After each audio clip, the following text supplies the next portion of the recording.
اور جس کے ایم این ایز جو ہے ان کو پکڑ کے جو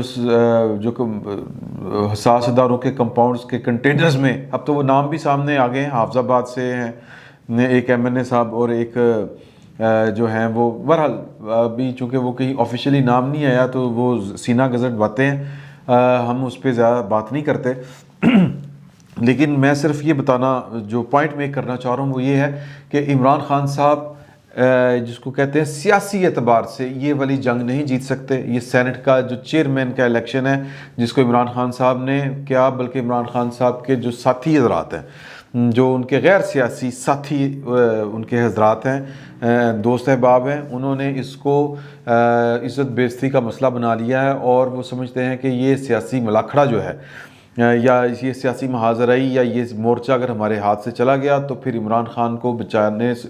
گرنے سے کوئی نہیں بچا سکتا. تو اس لیے اس پر پورا زور لگایا جا رہا ہے. اور کل الیکشن کمیشن کے اوپر جس طرح کر کے بمباری کی، اس کے بعد الیکشن کمیشن نے ان کی ایک درخواست کے اوپر آج ہیئرنگ وہ کر رہی ہے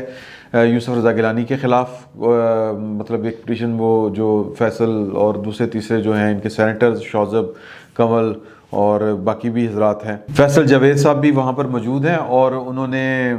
بیسیکلی کہیں کہ جی کہ یہ مجھے یہ لگتا ہے کہ الیکشن کمیشن کسی کو یا الیکشن کمیشن کو پریشر میں لا کے یہ والا کام کیا جا رہا ہے. تو ظاہر ہے کہ جب ملک کا وزیر اعظم آپ کے اوپر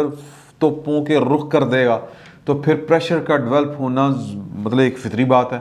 تو اب اگر ہم یہ کہیں کہ عمران خان صاحب جو ہیں وہ بیسیکلی یہ جو کچھ کر رہے ہیں ان کے پیچھے کوئی نہ کوئی طاقت موجود ہے تو یہ غلط نہیں ہوگا، یہ نظر آ رہا ہے. اور عمران خان صاحب اس طاقت اور اس کی جس کو کہتے ہیں غیبی قوت کہہ لیں یا وہ جو نواز شریف صاحب خلائی مخلوق کہا کرتے تھے، جو بھی باتیں کہہ لیں، ان کی بھی مدد کے بغیر یہ والے کام نہیں ہو سکتے. اور پاکستان میں نے کل بھی آپ سے گزارش کی تھی کہ اس طرح کے جو سیاسی سانحات ہیں وہ پاکستان کے اداروں کے ہاتھوں سر انجام پا جاتے ہیں. آپ کہاں سے شروع کریں گے؟ بھٹو سے شروع کر لیتے ہیں، نواز شریف کی بات کر لیتے ہیں، بینظیر بھٹو کی بات کر لیتے ہیں. تو کسی نہ کسی لیول پہ یہ اداروں میں اس طرح کے جو سانحات ہیں وہ ہوتے رہتے ہیں. اور اس وقت عمران خان صاحب جو سیاسی طور پر ایک اپنے طور پر انہوں نے ایک اسکیم لڑائی ہے کہ جی کہ میں جو ہے اپنا 48 ووٹوں کے ساتھ سنجرانی صاحب کو شکست یعنی جتوا دوں گا اور یوسف رضا گیلانی صاحب کو ہم شکست دے پائیں گے یا دے لیں گے. وہ بڑی مزیدار اسکیم ہے. وہ مزیدار اسکیم یہ ہے کہ انہوں نے ڈپٹی چیئرمین سینٹ کا جو عہدہ ہے اس کو ابھی تک اوپن رکھا ہوا ہے، اس کو اناؤنس نہیں کیا. اور اناؤنس نہ کرنے کی وجہ یہ ہے کہ وہ کسی نہ کسی اتحادی کے ساتھ جوڑ توڑ کے کوئی دوڑ نہ جائے، آخری وقت تک اس کو ذرا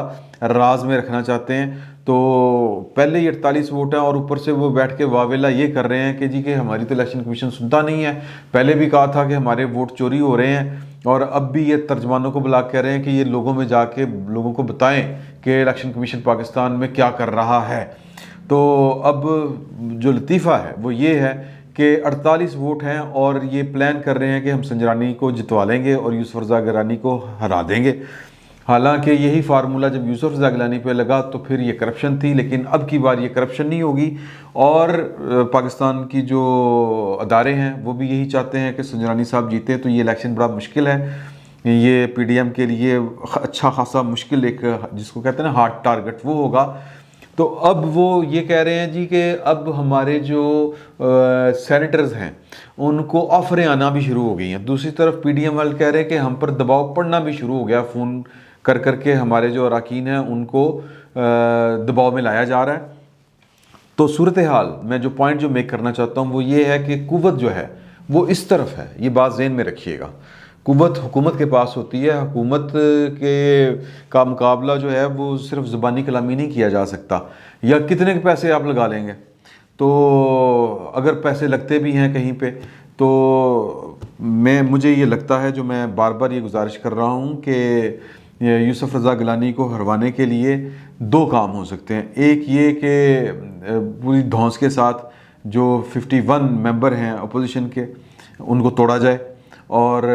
وہ توڑنے کے لیے کسی بھی حد تک جایا جائے. اور دوسرا یہ کہ اگر وہ نہ ٹوٹیں، اگر وہ الیکشن جیت جائیں، اول تو ہو سکتا ہے کہ آج ہی الیکشن کمیشن کوئی نہ کوئی فیصلہ کر دے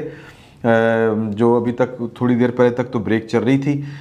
جو انہوں نے یوسف رضا گیلانی کے خلاف جو ایک